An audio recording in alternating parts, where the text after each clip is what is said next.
Hello friends, welcome to MG classes by Vikas sir. जिसमें आज हम लोगों का जो चैप्टर है चौथा, वो है कृषि। तो कृषि के बारे में हम लोग पढ़ेंगे। जो भी फैक्ट रहेगा उसको भी हम लोग पढ़ेंगे और लास्ट में क्वेश्चन भी हम लोग करेंगे। तो चलिए स्टार्ट करते हैं ये कृषि सब्जेक्ट का। तो इसमें लिखा हुआ है कि कृषि की दृष्टि से भारत एक महत्वपूर्ण देश है। इसकी 2/3 जनसंख्या कृषि कार्य में संलग्न है। कृषि प्राथमिक क्रिया है जो हमारे लिए अधिकांश खाद्यान्न उत्पन्न करती है। खाद्यान्नों के अतिरिक्त यह विभिन्न उद्योगों के लिए कच्चा माल भी पैदा करती है। इसके अतिरिक्त कुछ उत्पाद जैसे चाय, कॉफ़ी, मसाले इत्यादि का भी निर्यात किया जाता है। तो ये दिया हुआ है कि क्या आप कृषिगत कच्चे माल पर आधारित कुछ उद्योगों का नाम बता सकते हैं? तो आप बता दीजिएगा। अब हम लोग पढ़ते हैं कृषि के प्रकार। तो कृषि हमारे देश में प्राचीन आर्थिक क्रिया है। पिछले हजारों वर्षों के दौरान भौतिक, पर्यावरण, प्रौद्योगिकी और सामाजिक संस्कृति रीति रिवाजों के अनुसार खेती करने की विधियों में सार्थक परिवर्तन हुआ है। जीवन निर्वाह खेती से लेकर वाणिज्य खेती तक कृषि के अनेक प्रकार हैं। वर्तमान समय में भारत के विभिन्न भागों में निम्नलिखित प्रकार के कृषि तंत्र अपनाए गए हैं। अब इसका हम कृषि का निर्वाह, जीविका निर्वाह कृषि पढ़ लेते हैं। तो इस प्रकार की कृषि भारत के कुछ भागों में अभी भी की जाती है। प्रारंभिक जीवन निर्वाह कृषि भूमि के छोटे टुकड़े पर आदिम कृषि औजारों जैसे लकड़ी के हल, ढाऊ और खुदाई करने वाली छड़ी तथा परिवार अथवा समुदाय श्रम का भी मदद की जाती है। इस प्रकार की कृषि प्रायः मानसून, मृदा की प्राकृतिक उर्वरता और फसल उगाने के लिए अन्य पर्यावरणीय परिस्थितियों की उपयोगिता पर निर्भर करती है। इसके बाद यह जो है कर्तन दहन प्रणाली कृषि कहलाता है। किसान जमीन के टुकड़े साफ करके उन पर परिवार का भरण पोषण के लिए अनाज व अन्य खाद्य फसल उगाते हैं। जब मृदा की उर्वरता कम हो जाती है तो किसान उस भूमि के टुकड़े से स्थानांतरित हो जाते हैं और कृषि के लिए भूमि का दूसरा टुकड़ा साफ करते हैं। कृषि के इस प्रकार का स्थानांतरण से प्राकृतिक प्रक्रियाएं द्वारा मिट्टी की उर्वरता शक्ति बढ़ जाती है। चूँकि किसान उर्वर अथवा अन्य आधुनिक तकनीकों का प्रयोग नहीं करते हैं, इसलिए इस प्रकार की कृषि में उत्पादकता कम होती है। देश के विभिन्न भागों में इस प्रकार की कृषि को विभिन्न नामों से भी जाना जाता है। जैसे उत्तरी पूर्वी राज्यों में असम, मेघालय, मिजोरम और नागालैंड में इसे हम झूम कृषि बोलते हैं। मणिपुर में इसे पामलू कृषि और छत्तीसगढ़ के बस्तर जिले और अंडमान निकोबार द्वीप द्वीप समूह में इसे दीपा कृषि के नाम से भी जानते हैं। तो झूम कृषि समझ लेते हैं। तो कर्तन दहन प्रणाली के मेक्सिको और मध्य अमेरिका में मिल्पा, वेनेजुएला में कोनोकू और ब्राज़ील में रोका, मध्य अफ्रीका में मोसले और इंडोनेशिया में लदांग और वियतनाम में रे के नाम से भी झूम कृषि को जाना जाता है।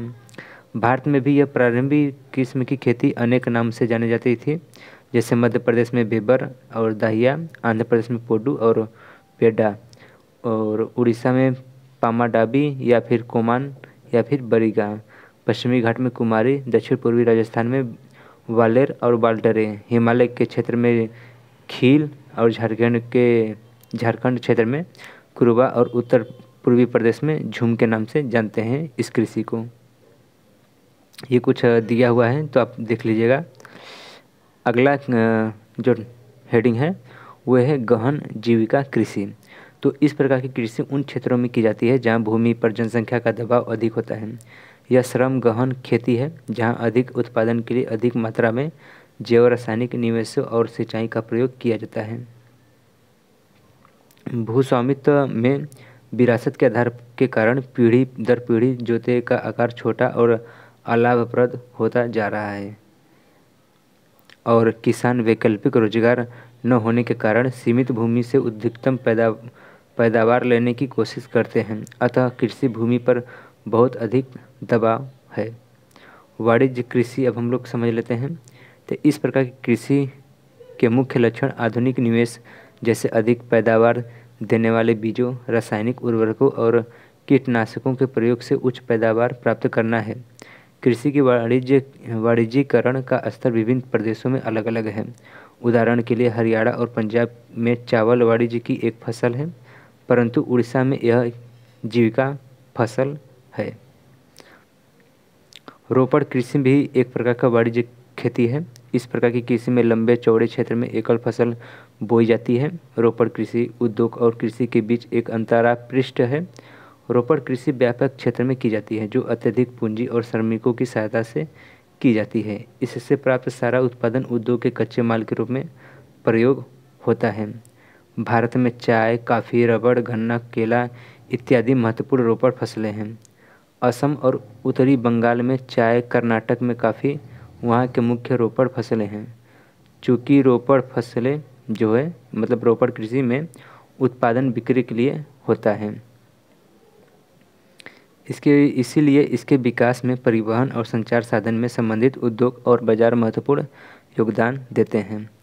शस्य प्रारूप हम लोग समझ लेते हैं। तो अपने भारत के भौतिक विविधताओं और संस्कृतियों की बहुलताओं के संबंध में अध्ययन किया है।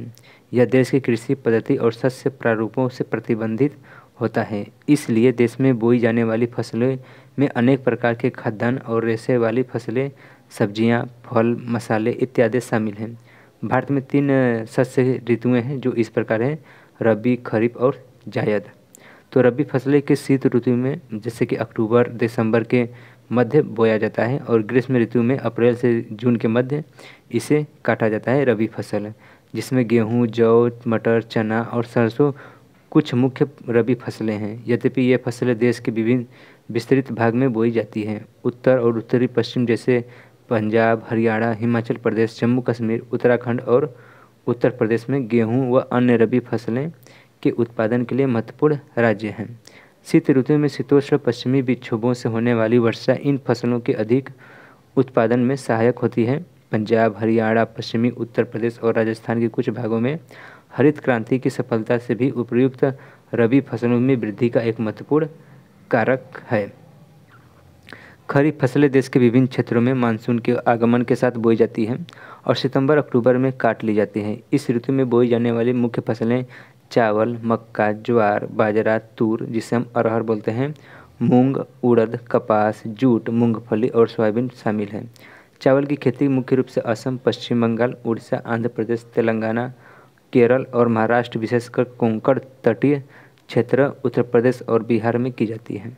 पिछले कुछ वर्षों में चावल पंजाब और हरियाणा में बोई जाने वाली महत्वपूर्ण फसल बन गई है।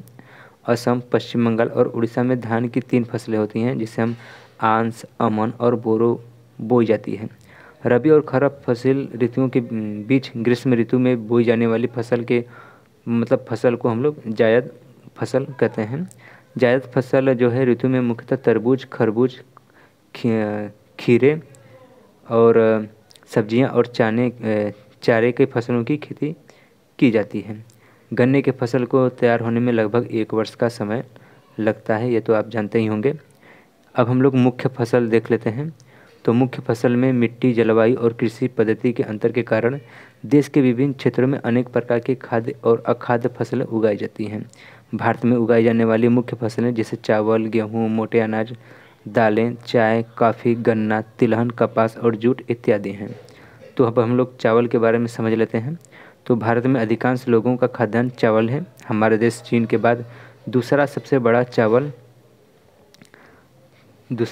बड़ा चावल उत्पादक देश है। यह एक खरीफ की फसल है जिसे उगाने के लिए उच्चतम तापमान लगभग 25 डिग्री सेल्सियस से ऊपर और अधिकतम जो आर्द्रता होना चाहिए वह 100 सेंटीमीटर से अधिक होना आवश्यक है। चावल के लिए कम वर्षा वाले क्षेत्रों में इसे सिंचाई करके उगाया जा सकता है। चावल उत्तर और उत्तर पूर्वी मैदानों, तटीय क्षेत्रों और डेल्टाई प्रदेशों में उगाया जाता है। नहरों के जल और नलकूपों की सघनता के कारण पंजाब, हरियाणा, पश्चिमी उत्तर प्रदेश और राजस्थान के कुछ कम वर्षा वाले क्षेत्रों में चावल की फसल उगाना संभव हो पाया है। अब हम लोग गेहूँ पढ़ लेते हैं। तो गेहूँ भारत की दूसरी सबसे महत्वपूर्ण खाद्यान्न फसल है जो देश के उत्तर और उत्तर पश्चिमी भागों में पैदा की जाती है। रबी की फसल को उगाने के लिए शीत ऋतु और पकने के समय खिली धूप की आवश्यकता होती है। इसे उगाने के लिए समान रूप से वितरित 50 से 75 सेंटीमीटर वार्षिक वर्षा की आवश्यकता होती है। देश में गेहूं उगाने वाले 2 मुख्य स्रोत क्षेत्र हैं। उत्तर पश्चिम में गंगा सतलज का मैदान और दक्कन का काली मिट्टी वाला प्रदेश। पंजाब, हरियाणा, उत्तर प्रदेश, मध्य प्रदेश, बिहार और राजस्थान के कुछ भाग में गेहूँ पैदा करने वाले मुख्य राज्य हैं। मोटे अनाज अब हम लोग पढ़ लेते हैं, तो ज्वार, बाजरा और रागी भारत में उगाए जाने वाले मुख्य मोटे अनाज हैं। यद्यपि इन्हें मोटा अनाज कहा जाता है, परंतु इनमें पोषक तत्वों की मात्रा अत्यधिक होती है। उदाहरण के रूप में रागी में प्रचुर मात्रा में लोहा, कैल्शियम, सूक्ष्म पोषक और भूसी मिलती है। क्षेत्रफल और उत्पादन की दृष्टि से ज्वार देश की तीसरी महत्वपूर्ण खाद्यान्न फसल है। यह फसल वर्षा पर निर्भर करती है। अधिकतर आर्द्र क्षेत्र में उगाए जाने के कारण इसके लिए सिंचाई की आवश्यकता नहीं होती है। इसके प्रमुख उत्पादन राज्य जो है महाराष्ट्र, कर्नाटक, आंध्र प्रदेश और मध्य प्रदेश राज्य हैं। बाजरा यह बलुआ और उथली काली मिट्टी पर उगाया जाता है। राजस्थान, उत्तर प्रदेश, महाराष्ट्र, गुजरात और हरियाणा इसके मुख्य उत्पादक राज्य हैं। रागी प्रदेश की फसल है और यह लाल, काली, बलुआ, दोमट मिट्टी और उथली काली मिट्टी पर अच्छी तरह उगाई जाती है। रागी के प्रमुख उत्पादक राज्य कर्नाटक, हिमाचल प्रदेश, उत्तराखंड, सिक्किम और झारखंड और अरुणाचल प्रदेश है। इसके बाद हम लोग मक्का पढ़ लेते हैं। जो मक्का फसल है, तो यह एक ऐसी फसल है जो खाद्यान्न व चारा दोनों के रूप में प्रयोग होता है। यह एक खरीफ फसल है। मक्का जो है एक खरीफ फसल है जो 21 डिग्री सेल्सियस से लेकर 27 डिग्री सेल्सियस तापमान में पुरानी जलोढ़ मिट्टी पर अच्छी प्रकार से उगाई जाती है। बिहार जैसे कुछ राज्यों में मक्का रबी के ऋतु में भी उगाई जाती है।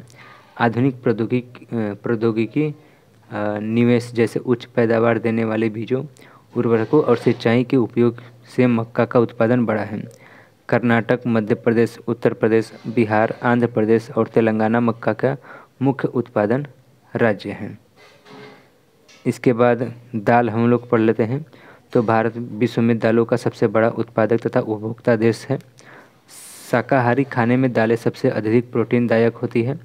अरहर, उड़द, मूंग, मसूर, मटर तथा चना भारत की मुख्य दलहनी फसलें हैं। क्या आप बता सकते हैं कि इनमें से कौन सी दालें खरीफ में और कौन सी दालें रबी में उगाई जाती हैं? दालों को कम नमी की आवश्यकता होती है और इन्हें शुष्क परिस्थिति में भी उगाया जा सकता है। फलीदार फसलें होने के नाते अरहर को छोड़कर अन्य सभी दालें में नाइट्रोजन से लेकर भूमि की उर्वरता बनाए रखती हैं। अतः इन फसलों को आमतौर पर अन्य फसलों का आवर्तन में बोया जाता है। भारत के मध्य प्रदेश, राजस्थान, महाराष्ट्र, उत्तर प्रदेश और कर्नाटक दाल के मुख्य उत्पादक राज्य हैं। खाद्यान्न के अलावा अन्य खाद्य फसलें अब हम लोग पढ़ लेते हैं, जैसे गन्ना। तो गन्ना एक उष्ण और उपोष्णकटिबंधीय फसल है। यह फसल 21 डिग्री सेल्सियस से लेकर 27 डिग्री सेल्सियस तापमान पर और 75 सेंटीमीटर से लेकर 100 सेंटीमीटर वार्षिक वर्षा वाली उष्ण और आर्द्र जलवायु में बोई जाती है। कम वर्षा वाले प्रदेशों में सिंचाई की आवश्यकता होती है। इसे अनेक मिट्टियों में उगाया जा सकता है तथा इसके लिए बुआई से लेकर कटाई तक काफ़ी शारीरिक श्रम की आवश्यकता होती है। ब्राज़ील के बाद भारत गन्ने का दूसरा सबसे बड़ा उत्पादक देश है। यह चीनी, गुड़, खाड़, सारी और शीरा बनाने का काम आता है। उत्तर प्रदेश, महाराष्ट्र, कर्नाटक, तमिलनाडु, आंध्र प्रदेश, तेलंगाना, बिहार, पंजाब और हरियाणा गन्ना के मुख्य उत्पादक राज्य हैं। इसके बाद है तिलहन। तो 2018 में भारत विश्व में चीन के बाद दूसरा सबसे बड़ा तिलहन उत्पादक देश था। सन 2018 से तोरिया के उत्पादन में भारत का विश्व में कनाडा और चीन के बाद तीसरा स्थान था। देश में कुल बोए गए क्षेत्र के 12% भाग पर कई तिलहन की फसलें उगाई जाती हैं।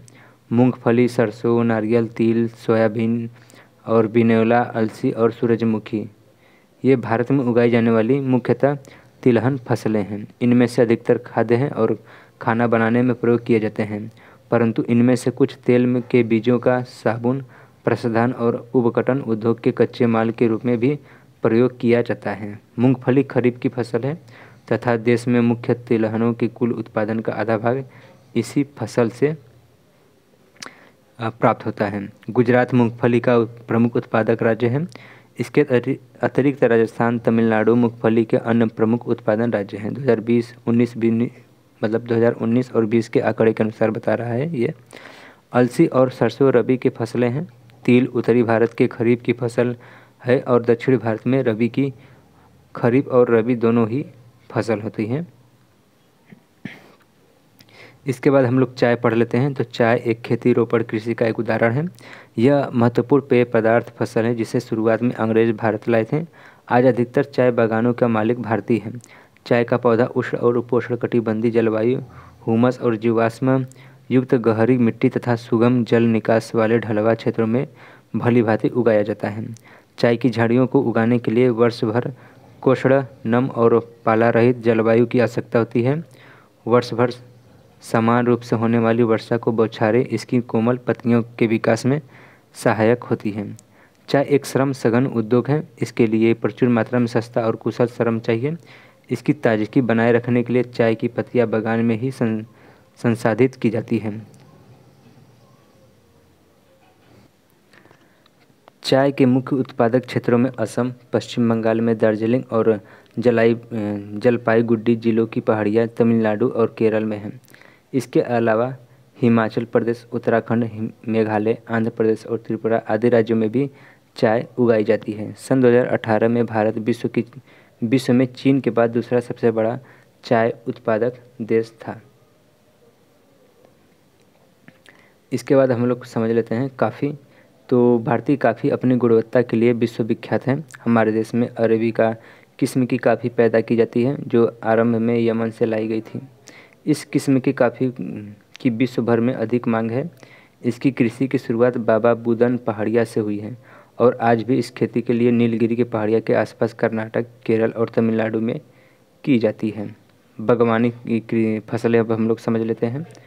तो वर्ष 2018 में भारत का विश्व में फलों और सब्जियों के उत्पादन में चीन के बाद दूसरा स्थान था। भारत उष्ण और शीतोष्ण कटिबंधीय दोनों ही प्रकार के फलों का उत्पादक है। भारतीय फलों जिनमें से महाराष्ट्र, आंध्र प्रदेश, तेलंगाना, उत्तर प्रदेश, पश्चिमी बंगाल के आम और नागपुर और चेरापूंजी के संतरे, केरल और मिजोरम, महाराष्ट्र और तमिलनाडु के केले, उत्तर प्रदेश और बिहार की लीची, मेघालय के अनानास, आंध्र प्रदेश, तेलंगाना और महाराष्ट्र का अंगूर, हिमाचल प्रदेश और जम्मू कश्मीर के सेब, नाशपाती, खुबानी और अखरोट की जो किस्म है वो विश्व भर में बहुत ही मांग है।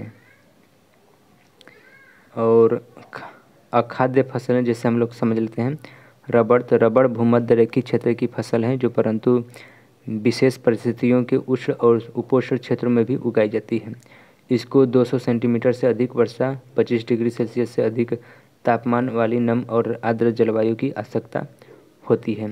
रबड़ महत्वपूर्ण कच्चा माल है जो उद्योग में प्रयुक्त होता है। इसके मुख्य रूप से केरल, तमिलनाडु, कर्नाटक, अंडमान निकोबार द्वीप समूह और मेघालय के गारो पहाड़िया में उगाया जाता है रबड़।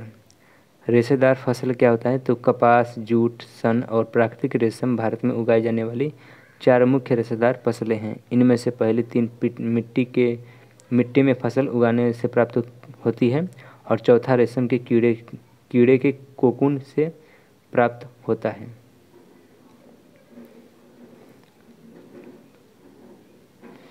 अब हम लोग समझ लेते हैं कपास। तो भारत को कपास के पौधे का मूल स्थान माना जाता है। सूती कपड़ा उद्योग में कपास का एक मुख्य कच्चा माल है। कपास उत्पादन में भारत विश्व में चीन के बाद दूसरा स्थान है। यह 2017 का आंकड़ा है। दक्कन पठार के शुष्कतर भागों में काली मिट्टी कपास उत्पादन के लिए उपयुक्त मानी जाती है। इस फसल को उगाने के लिए उच्च तापमान, हल्की वर्षा और सिंचाई से लगभग 210 पाला रहित दिन और खिली धूप की आवश्यकता होती है। यह खरीफ की फसल है और इसे पककर तैयार होने में कम से कम 6 से 8 महीना लगते हैं। महाराष्ट्र, गुजरात, मध्य प्रदेश, कर्नाटक, आंध्र प्रदेश, तेलंगाना, तमिलनाडु, पंजाब, हरियाणा और उत्तर प्रदेश कपास के मुख्य उत्पादक राज्य हैं। जूट अब हम लोग पढ़ लेते हैं। तो जूट को सुनहरा रेशा भी कहा जाता है। जूट की फसल बाढ़ के मैदान में जलानिकास वाली उर्वरक मिट्टी में उगाई जाती है जहाँ हर वर्ष बाढ़ से आई नई मिट्टी जमा रहती है। इसके बढ़ने के समय उच्च तापमान की आवश्यकता होती है। पश्चिम बंगाल, बिहार, असम, उड़ीसा और तथा मेघालय जूट के मुख्य उत्पादक राज्य हैं। इसका प्रयोग बोरिया, चटाई, रस्सी, तंतु तथा धागे, गलीचे और दूसरी दस्तकारी वस्तु बनाने में किया जाता है। इसकी उच्च लागत के कारण और कृत्रिम रेशों और पैकिंग सामग्री विशेषकर नायलॉन की कीमत कम होने के कारण बाजार में इसकी मांग कम हो रही है। प्रौद्योगिकी और संस्थागत सुधार अब हम लोग पढ़ लेते हैं। तो जैसा कि पहले बताया गया है कि भारत में कृषि हजारों वर्षों से की जा रही है। परंतु प्रौद्योगिकी और संस्थागत परिवर्तन के अभाव में लगातार भूमि संसाधन के प्रयोग में कृषि का विकास अवरुद्ध होता जाता है तथा इसकी गति मंद हो जाती है। सिंचाई के साधनों का विकास होने के उपरांत भी देश के एक बहुत बड़े भाग में अभी भी किसान की खेती बाड़ी के लिए मानसून और भूमि की प्राकृतिक उर्वरता पर निर्भर है। बढ़ती हुई जनसंख्या के लिए यह एक महत्वपूर्ण चुनौती है। 60% से अधिक 60% से अधिक लोगों को आजीविका प्रदान करने वाली कृषि है। कृषि में कुछ गंभीर तकनीकी संस्थागत और सुधार लाने की आवश्यकता है।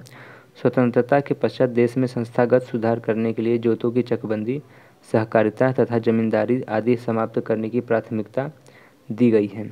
प्रथम पंचवर्षीय योजना में भूमि सुधार मुख्य लक्ष्य था। भूमि पर पुश्तैनी अधिकार के कारण यह टुकड़ों में बढ़ती जा रही थी, जिसकी चकबंदी करना अनिवार्य था। भूमि सुधार में कानून तो बने परंतु इनके लागू करने के लिए ढील हो गई। 1960-1970 के दशक में भारत सरकार ने कई प्रकार के कृषि सुधार की शुरुआत की। पैकेज टेक्नोलॉजी पर आधारित हरित क्रांति और श्वेत क्रांति जैसी कृषि सुधार के लिए रणनीति आरंभ की गई थी, परंतु इसके कारण विकास कुछ क्षेत्रों तक ही सीमित रह गया। इसलिए 1980 तथा 1990 के दशक में व्यापक भूमि विकास कार्यक्रम शुरू किया गया, जो संस्थागत और तकनीकी सुधारों पर आधारित था। इस दिशा में उठाए गए कुछ महत्वपूर्ण कदम में सूखा, बाढ़, चक्रवात, आग तथा बीमारी के लिए फसल बीमा का प्रावधान और किसानों को कम दर पर ऋण सुविधाएं प्रदान करने के लिए ग्रामीण बैंक, सहकारी समिति और बैंकों की स्थापना सम्मिलित थी। किसानों के लाभ के लिए भारत सरकार ने किसान क्रेडिट कार्ड योजना और व्यक्तिगत दुर्घटना बीमा योजना की भी शुरू किया। इसके अलावा आकाशवाणी और दूरदर्शन पर किसानों के लिए मौसम की जानकारी बुलेटिन और कृषि कार्यक्रम प्रसारित किए जाते हैं। किसानों की बिचौलियों और दलालों से शोषण से बचाने के लिए न्यूनतम सहायता मूल्य और कुछ महत्वपूर्ण फसलों के लाभदायक खरीद मूल्यों की सरकार घोषणा करती है, यानी कि MSP। ये भूदान ग्रामदान है, तो इसको हम लोग बाद में पढ़ेंगे। इसके बाद ये अभ्यास है, तो जो भी फैक्ट है और भूदान आंदोलन इसी समय पढ़ लेते हैं हम लोग। तो ये है भूदान आंदोलन, मतलब भूदान ग्रामदान। तो महात्मा गांधी ने विनोबा भावे, जिन्होंने उनके सत्याग्रह में सबसे निष्ठावान सत्याग्रही की तरफ भाग लिया था, को अपना आध्यात्मिक उत्तराधिकारी घोषित किया था। उनकी गांधी जी के ग्राम स्वराज अवधारणा में भी गहरी आस्था थी। गांधी जी को शहादत के बाद उनके संदेश को लोगों तक पहुंचाने के लिए विनोबा भावे ने लगभग पूरे देश का पदयात्रा की। एक बार जब वो आंध्र प्रदेश में एक गांव को पोचमपल्ली से बोल रहे थे, तो कुछ भूमिहीन गरीब ग्रामीणों ने उनसे अपने आर्थिक भरण पोषण के लिए कुछ भूमि मांगी। विनोबा भावे ने उनसे तुरंत कोई वादा तो नहीं किया, परंतु उनको आश्वासन दिया कि यदि वे सहकारी से खेती करें तो वे भारत सरकार से बात करने उसके ज़मीन पर मुहैया करवाएंगे। अचानक श्री रामचंद्र रेड्डी उठ खड़े हुए और उन्होंने 80 भूमिहीन ग्रामीणों को 80 एकड़ भूमि बांटने का पेशकश की। इसे भूदान के नाम से भी जाना जाता है। बाद में विनोबा भावे की यात्रा की और उनका यह विचार पूरे भारत में फैलाया। कुछ जमींदार ने, जो अनेक गांवों के मालिक थे, भूमिहीनों को पूरा गांव देने की पेशकश की और इसे ग्रामदान भी कहा जाता है। और परंतु कुछ जमींदारों ने तो भूमि सीमा कानून से बचने के लिए अपनी भूमि का एक हिस्सा दान किया था। विनोबा भावे द्वारा शुरू किए गए इस भूदान ग्रामदान आंदोलन को रक्तहीन क्रांति का भी नाम दिया गया था। इसके बाद एक मिनट, ये कुछ इमेज हैं, जैसे सब्जियों और कृषि, मटर, फूलगोभी, टमाटर, बैगन के ये आपका दृश्य है। और यहाँ पर अखरोट, सेव, अनार, ये देखिए अखरोट है, ये सेव है और इसके जस्ट बाद अनार की खेती है। ये फूल की खेती है। यहाँ गन्ना और मक्का की खेती की गई है। ये जो दिखाया गया है मैप, इसमें प्रमुख क्षेत्र है और गौड़ क्षेत्र है। ये कलर, इसमें प्रमुख क्षेत्र ये ऊपर वाला है, गौड़ क्षेत्र नीचे वाला है। तो ये जो गेहूं का वितरण है, तो सर्वाधिक गेहूं आपका इस भाग में होता है, सर्वाधिक गेहूं, और ये गौड़ क्षेत्र है। इसके बाद एक और मैप था, प्रमुख क्षेत्र और गौड़ क्षेत्र। तो ये चावल का होगा, हाँ चावल का वितरण। तो चावल सर्वाधिक आपको मालूम होगा कि खासकर पश्चिम इलाकों में पूर्वी इलाकों में ज़्यादा होता है। तो ये देखिए पूर्वी इलाका, यहाँ पर चावल अधिकतम मात्रा में होता है। ये गौड़ क्षेत्र है, मतलब कि होता है लेकिन उतना भी अधिक नहीं होता है जितना पूर्वी इलाका में होता है।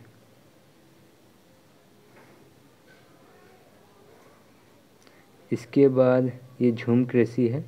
तो झूम कृषि हम लोग पढ़ ही चुके थे। इसके बाद ऑप्शनल क्वेश्चन है, तो ऑप्शनल क्वेश्चन हम लोग लगाते हैं। इसमें पहला ऑप्शनल क्वेश्चन है अभ्यास में कि निम्नलिखित में से कौन सा उस कृषि प्रणाली को दर्शाता है जिसमें एक ही फसल लंबे चौड़े क्षेत्र में उगाई जाती है। तो ये रहा आपका ऑप्शन। अगला क्वेश्चन कि इनमें से कौन सा रबी फसल है, ये रहा ऑप्शन। और तीसरा क्वेश्चन है कि इनमें से कौन सा एक फलीदार फसल है।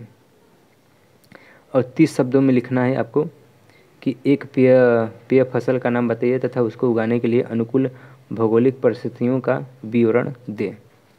इसके बाद अगला क्वेश्चन कि भारत की एक खाद्य फसल का नाम बताइए और जहां ये पैदा हो जाती है उन क्षेत्रों का विवरण दें। तीसरा क्वेश्चन कि सरकार द्वारा किसानों के हित में किए गए संस्थागत सुधार कार्यक्रम की सूची बनाए। और 120 शब्दों में 2 क्वेश्चन हैं कि कृषि उत्पादन में वृद्धि सुनिश्चित करने के लिए सरकार द्वारा किए गए उपाय सुझाइए और चावल की खेती के लिए उपयुक्त भौगोलिक परिस्थितियों का भी वर्णन कीजिए। ये आपको 120 शब्दों में देना है। तो ये चैप्टर हम लोगों का आज जो था वो कृषि से संबंधित चैप्टर था। इसके बाद जो अगला वीडियो आएगा वो 5 नंबर का आएगा, जो कि क्लास 10 का ये 5 नंबर का वीडियो होगा। ये हम लोगों ने चौथा क्लास पढ़ा था कृषि।